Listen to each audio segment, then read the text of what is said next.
तो चलो leet code की डेली प्रॉब्लम सॉल्व कर। यहाँ पर हमें क्वेश्चन गिवन है नंबर ऑफ एटम्स और टैग है हार्ड। देखते हैं हार्ड है या नहीं। यहाँ पे हमें स्ट्रिंग गिवन है फॉर्मूला, जिसके अंदर कोई ना कोई केमिकल फॉर्मूला होगा और हमें रिटर्न करना है काउंट ऑफ ईच एटम। तो सबसे पहले देखते हैं एटम क्या है।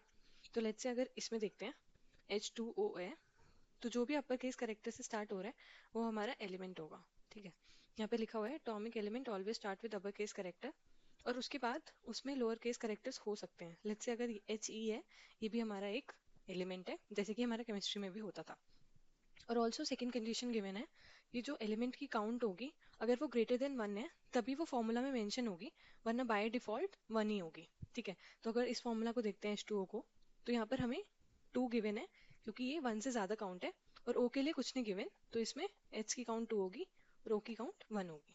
ठीक है, तो अभी इसको एग्जाम्पल से समझते हैं। तो यहाँ पर हमें दो एग्जाम्पल्स गिवन है। यहाँ पे फॉर्मूला गिवन है H2O और उसका आउटपुट भी H2O है। तो हमें एक्चुअली में करना क्या है, हमें काउंट रिटर्न करनी है। यहाँ पे H की काउंट क्या है 2 और O की काउंट क्या है 1। ठीक है, और ऑल्सो सॉर्टेड मैनर में इसको रिटर्न करना है हमें, तभी इसका आउटपुट जो है H2O ही आया है अल्फ़ाबेटिक ऑर्डर में। अब दूसरा एग्जांपल देखते हैं MgOH2। ठीक है, तो यहाँ पे Mg की काउंट क्या है 1, बट अगर हम O और H की काउंट देखें तो जब हम ब्रैकेट ओपन करेंगे तो O भी 2 से मल्टीप्लाई हो जाएगा और H भी 2 से मल्टीप्लाई हो जाएगा। तो हमारा आउटपुट क्या होगा कि Mg की काउंट क्या होगी 1, O की काउंट क्या होगी 2 और H की काउंट भी क्या होगी 2। और फिर इसको हम अल्फाबेटिकली सॉर्ट कर लेंगे तो सबसे पहले क्या आ जाएगा H2 MgO2। तो ये हमारा आउटपुट हो जाएगा। तो आपको इससे देख के क्या लग रहा है, लेट्स से हम भूल जाते हैं कि अभी के लिए हम प्रोग्रामिंग कर रहे हैं। हम इन जनरल भी इसको अगर ओपन करते हैं, इस ब्रैकेट को, इस वाले को, MgOH2। ठीक है, तो हम इसको कैसे सॉल्व करते हैं। हम जब ब्रैकेट ओपन करते हैं तो जो भी यहाँ पर वैल्यू होती है उससे मल्टीप्लाई कर देते हैं, है ना। तो ये O भी 2 हो जाएगा, H2 भी 2 हो जाएगा, राइट। तो एज यहाँ पर हमें बैलेंस्ड पैरेंथेसिस दिख रहे हैं, और पैरेंथेसिस से हमें कौन सा डेटा स्ट्रक्चर याद आता है, स्टैक। तो देखते हैं स्टैक से इसे कर सकते हैं या नहीं। तो चलो इस एग्जाम्पल को देखते हैं। यहाँ पर मैंने थोड़ा डिफिकल्ट एग्जाम्पल लिया है सो दैट हम सारे सिनेरियोज कवर कर पाएँ। ये हमारा इनपुट है और ये उसके कॉरेस्पॉन्डिंग आउटपुट है। देखते हैं हम इसे स्टैक से कैसे अचीव कर सकते हैं। तो जब हम आइटरेट करना स्टार्ट करेंगे सबसे पहले, तो हमें यहाँ पे मिला है के। अब हम हमारा क्या यही एलिमेंट हो जाएगा, नहीं, हमें आगे भी चेक करना है कि कोई लोअर केस करेक्टर तो नहीं है, बिकॉज वो कंबाइन भी एक एलिमेंट बना सकता है।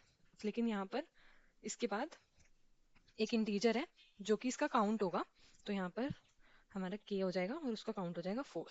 अब हमें इसे स्टैक में स्टोर कराना है। तो हम इसे कैसे स्टोर करा सकते हैं, हम इसे मैप में डाल लेंगे और फिर उसको स्टोर करा लेंगे स्टैक में। तो यहाँ पे हमारा क्या आ जाएगा K4। ठीक है, अब हमारे पास नेक्स्ट क्या आ रहा है, ओपनिंग ब्रैकेट।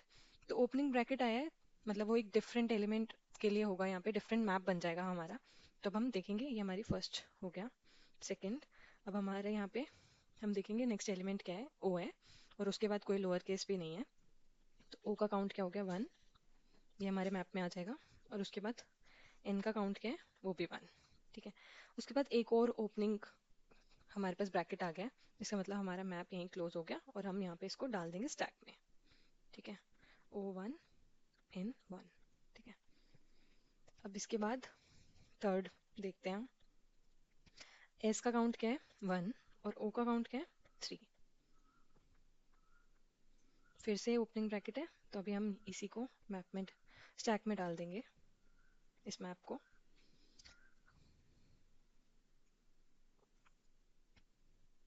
अब हमारा क्लोजिंग ब्रैकेट है यहाँ पर।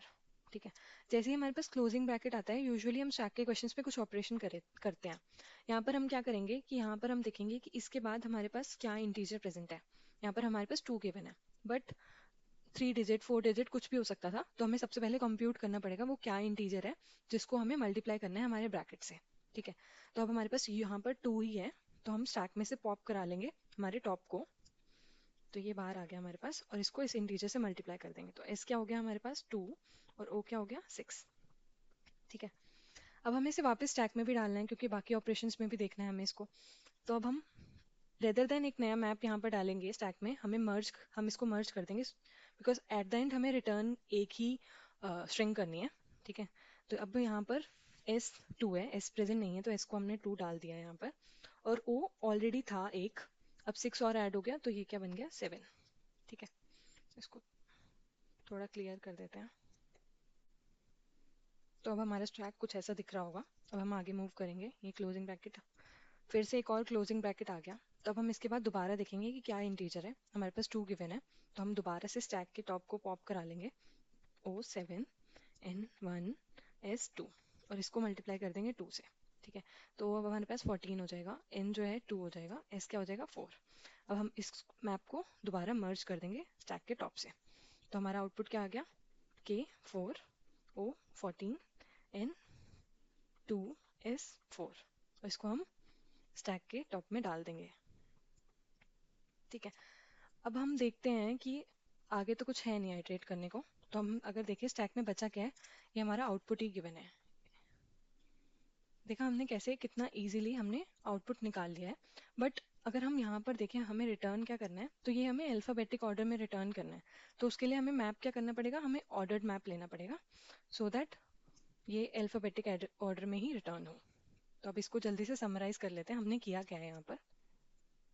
सबसे पहले हमने आइटरेट किया हमारे इनपुट पे, और उसमें हमने एटम या एलिमेंट देखा है कि कोई लीडिंग लोअर केस तो नहीं है। फिर उसके बाद हमने देखा है लोअर केस यहाँ पर, फिर उसके बाद हमने मेंटेन करी काउंट मैप के अंदर और उस मैप को स्टैक में डाल दिया। फिर उसके बाद हमारे पेरेंथेसिस के अकॉर्डिंग हमने उसे ऑपरेशन करी है, किससे मल्टीप्लाई करना है या ऐड करना है, और उसके बाद उसे मर्ज कर दिया फाइनली। और ये सब किस में किया हमने, ऑर्डर्ड मैप में। तो आई होप आपको ये समझ में आ गया होगा। आप इसका कोड खुद लिखने का ट्राई करो, अगर नहीं होता you can mention in the comment, I will provide the code.